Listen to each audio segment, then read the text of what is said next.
ওখানে মায়েরা দেখতে পাবে ভাই, আপনারা বসুন। অনেক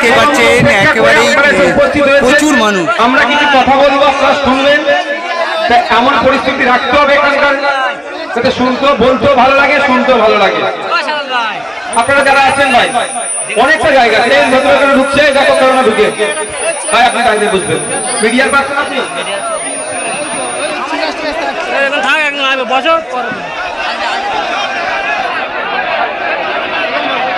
প্রচুর মানুষ কিন্তু দেখতে পাচ্ছি, একেবারে আবাদে এলাকা ক্যানিং এপারে।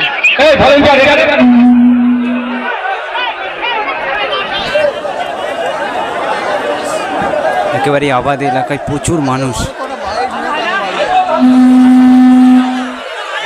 নওশাদ এক্ষুনি আসলো কিন্তু তারপরে ভাই আপনারা যদি এত কথা বলেন তাহলে বক্তব্য দিব কিভাবে? কারণ ওখানে মায়েরা আছে, মায়েদেরকেও তো দেখতে দিতে হবে। মায়েরাও তো আমাদের ভোটার নাকি ভাই? মায়েরা ভোটার তো। মায়েদেরকে লক্ষ্মী ভান্ডারে কিনতে পারবে না তো।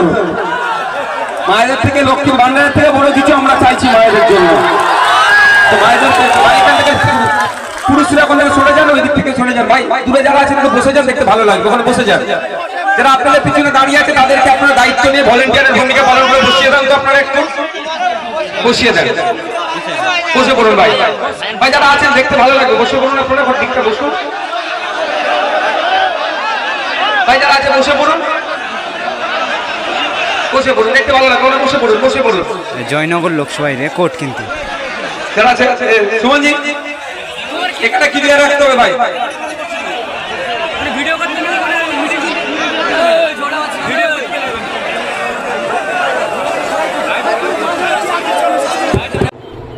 দর্শক এটাই হচ্ছে কি ছবিটা দর্শক দেখছিলাম আমি। দর্শক এই হচ্ছে জয়নগর লোকসভার চিত্র, যেখানে আইএসএফ এর তরফ থেকে প্রার্থী করা হয়েছে মেঘনাথ হালদারকে। দর্শক এটা হচ্ছে জয়নগর লোকসভার চিত্র আপনাদেরকে দেখালাম। দর্শক আপনারা এতক্ষণ দেখছিলেন ইনসাফ টিভি, ইনসাফ টিভির পক্ষ থেকে আমি দেলোয়ার ছিলাম।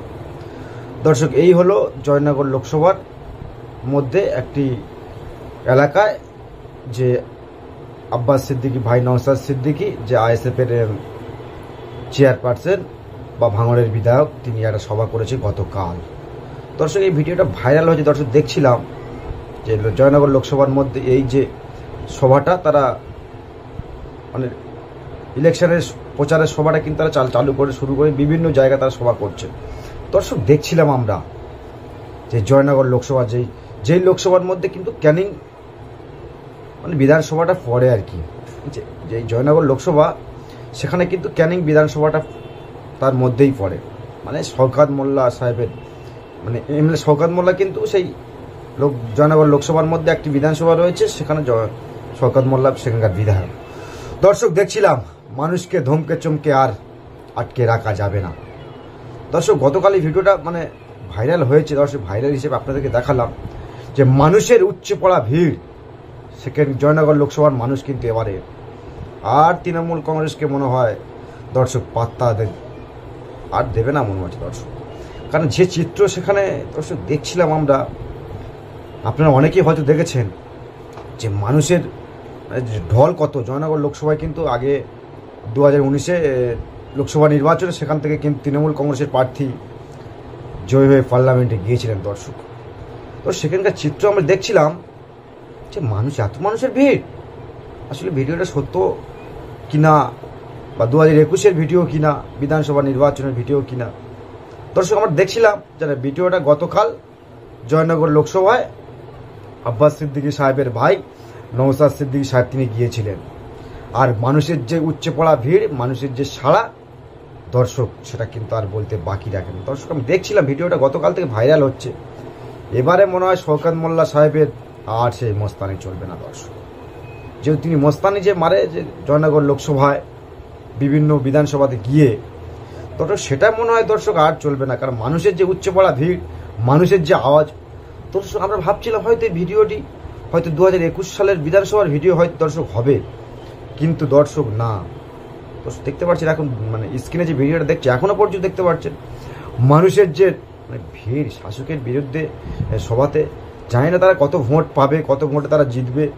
তারা অবশ্যই আইএসএফ তারা কর্মীরা যারা বলছে তারা আশাবাদী, 100% তারা আশাবাদী সেখান থেকে বিপুল ভোটে আইএসএফের যিনি দাঁড়িয়েছেন মেঘনাথ হালদার তাঁকে লোকসভা নির্বাচনে জয়ী করে পার্লামেন্টে দর্শক পাঠাবে। দর্শক আমরা দেখছিলাম খালি যে এত মানুষ, কারণ আব্বাস সিদ্দিকীর ভাই নওশাদ সিদ্দিকীর সভাতে কিন্তু এই বিরিয়ানির দর্শক প্যাকেট দেওয়া হয় না, বা গাড়ি ভাড়া করে কাউকে নিয়ে যাওয়া হয় না, বা কারে 500,000 টাকার গল্প কিন্তু সেখানে হয় না। কারণ তাদের নতুন দল সেই হিসাবে কিন্তু তাদের দেওয়ার সমর্থ কিন্তু নেই। কিন্তু দর্শক আমরা দেখছিলাম যে এত মানুষ হয়তো ভাড়া টাড়া করে এনেছেন আব্বাস সিদ্দিকীর ভাই নওশাদ সিদ্দিকী হয়তো। দর্শক খবর নিয়ে যেহেতু এইটুকু আমরা দেখলাম যে না, কাউকে ভাড়া করে আনা হয়নি, আর অন্য লোকসভা থেকে সেখানে কেউ যায়নি বলে দর্শক বেশিরভাগ জয়নগর লোকসভার মানুষ রয়েছে। কারণ বিভিন্ন যাদের লোকসভা পাশে মথুরাপুর লোকসভা, সেখানে কিন্তু তারা সংগঠিত কাজ নিয়ে কিন্তু মানে ব্যস্ত রয়েছে। সবাই সবার বিধানসভা নিয়ে দর্শক এই সময় ব্যস্ত রয়েছে। কে কার লোকসভাতে যাবে, সবাই সবার লোকসভা নিয়ে ব্যস্ত রয়েছেন। একজন আরেকজনের লোকসভাতে গিয়ে মিটিং মিছিল করবে, এটা তো হয় না। দর্শক দেখছিলাম আমরা চিত্র যে এত মানুষ হয়তো ভাড়া টাড়া করে এনেছে আইএসএফ। খবর নিয়েছিলাম আইএসএফের যিনি সেখান থেকে দাঁড়িয়েছে মেঘনাথ হালদার, তার সঙ্গে ফোনে অনেক চেষ্টা করেছিলাম, আমরা কথা বলেছি। দর্শক যা সেখানে দেখলাম মনে হচ্ছে সেখানে তৃণমূল কংগ্রেস আর দর্শক ঠাঁই পাবে না। কারণ যে মানুষের ভিড় দর্শক দেখলাম আমরা স্ক্রিনে এখনো দেখতে পাচ্ছি। দর্শক কি বলবে দর্শক আমি জানি না। অবশ্যই ভিডিওটা ভালো লাগলে শেয়ার করবেন আর কমেন্ট বক্সে কমেন্ট করবেন, আর চোখ রাখবেন দর্শক ইনসাফ টিভিতে। অসংখ্য ধন্যবাদ।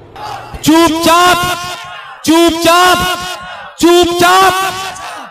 তাহলে আপনাদের কাছে আশা করবো তো প্রথমে যেটা বললাম 10 জন করে বুঝাতে পারবেন তো? আপনার যদি দায়িত্ব তুলে নেন কম করে 10 জনকে বুঝাবেন। আমি এখানে দায়িত্ব নিয়ে বলছি, আমরা এখান থেকে পার্লামেন্টে যাচ্ছি। আগামী যখন গণনার 4 তারিখে গণনা হবে, সর্বপ্রথম রেজাল্টটা মেঘনাথ বাবু দেখবেন এখান থেকে জয়ী সার্টিফিকেটটা পাচ্ছে আপনাদের প্রচেষ্টাতে। সকলে ভালো থাকবেন, সুস্থ থাকবেন, এখান থেকে বিদায় নেবেন। এর মধ্যে কেউ ঢুকবে না।